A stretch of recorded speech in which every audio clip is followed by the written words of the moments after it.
जय श्री कृष्ण। स्वागत है आप सभी का वास्तु ज्ञान उपाय यूट्यूब चैनल पर।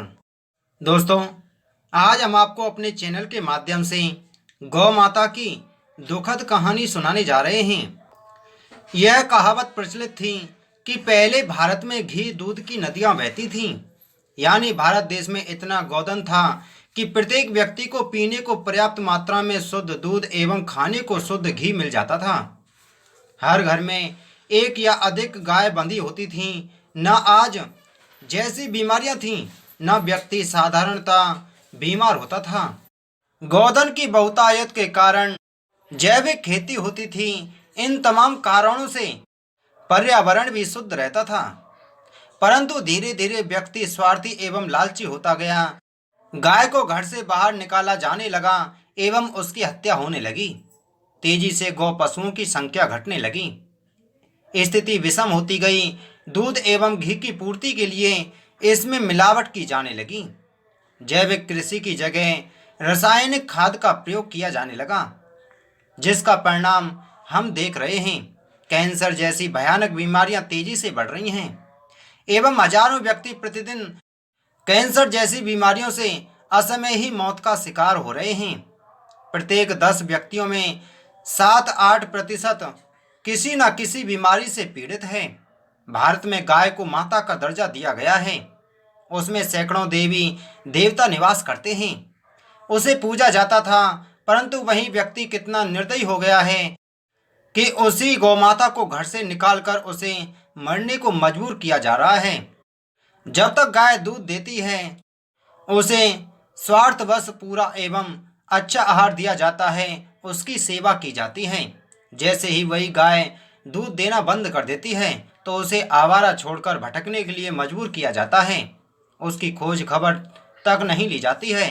बेचारी मूक व गाय आंसू बहाती हुई दर दर भटकती रहती है एवं लोगों के पत्थर एवं लाठियां खाती है।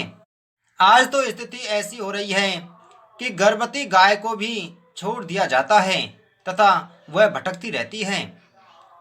जब वह गाय मालिक के घर से कहीं दूर ब्याही जाती है तथा उसके मालिक को उसके ब्याहने का पता लगता है, तो वह भागा भागा हुआ जाता है एवं अपना अधिकार जताते हुए उस गाय बछड़े को घर लाता है। आज यह स्थिति प्रत्येक शहर की नहीं, अब तो गांव में भी देखी जा सकती है।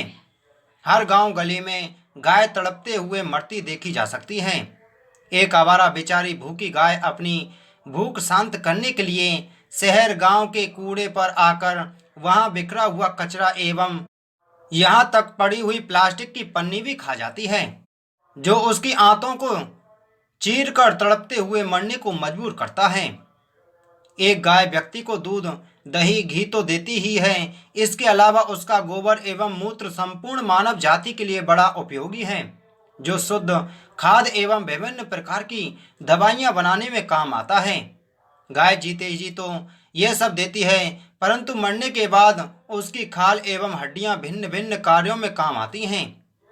इस प्रकार गौमाता जिंदा रहते हुए तो मनुष्य का पालन करती है, मरने के बाद भी वह बहुत कुछ मनुष्यों को देती है। परंतु स्वार्थी मनुष्य इसी गौमाता को अपने घर से निकालकर उसे आवारा भटकने के लिए एवं तड़पने के लिए मरने के लिए मजबूर कर रहा है। पिछले 7-8 माह में मेरे निवास के पास ही गलियों में मुझे कई बार सूचनाएं मिली थी कि अमुक गली में एक गाय को मालिक के घर से बहुत दूर ब्याह को घंटों हो चुके हैं, परंतु उसका कोई धनी धोरी नहीं है। जैसे ही हमारे द्वारा उस ब्याही गाय बछड़े को गौशाला ले जाने की व्यवस्था की जाती है, तो मालिक दौड़ा दौड़ा आता है तथा गाय पर अपना अधिकार जताते हुए गाय बछड़े को घर ले आता है, जबकि वह गाय कई दिनों से लावारिस घूम रही थी। परंतु ऐसी ही दूसरी गाय गौ दूध नहीं देती। वह गाय मालिक के घर से बहुत दूर कई दिनों से तड़प रही होती है तथा ऐसी गाय को गौशाला लाया जाता है, तो उस गाय का कोई मालिक बनकर नहीं आता। वहां वह गाय उस गौशाला की होकर रह जाती है। क्यों हो रहा है गौमाता के साथ यह अत्याचार? क्या गौमाता अपने मालिक को श्राप नहीं देगी? ऐसा व्यक्ति कभी सुखी नहीं रह सकता। मेरे पास व्यक्ति मिलने आते हैं तथा कई व्यक्तियों को फोन भी आते रहते हैं कहते हैं कि अब गाय ने दूध देना बंद कर दिया है, उसका खर्चा भारी हो रहा है, वह बोझ हो रही है, उसे गौशाला में रखवा जावे।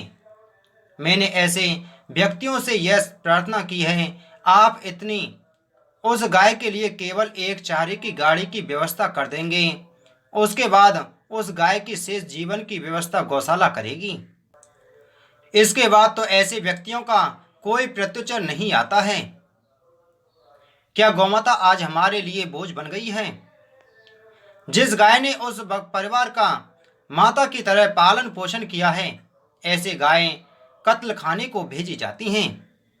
तो दोस्तों, अगर आपको यह कहानी अच्छी लगी हो तो आप कभी भी गौ माता के ऊपर अत्याचार ना करें और हमेशा गाय की सेवा करें। तो दोस्तों, वीडियो को ज़्यादा से ज़्यादा शेयर करें ताकि और भी भाई बंधुओं को इस कहानी की जानकारी प्राप्त हो सके, गौ माता की कहानी मिल सके। तो वीडियो को लाइक करें, चैनल को सब्सक्राइब करें। आगे मिलते हैं हम एक और नई कहानी के साथ में। आप सभी को जय श्री कृष्ण।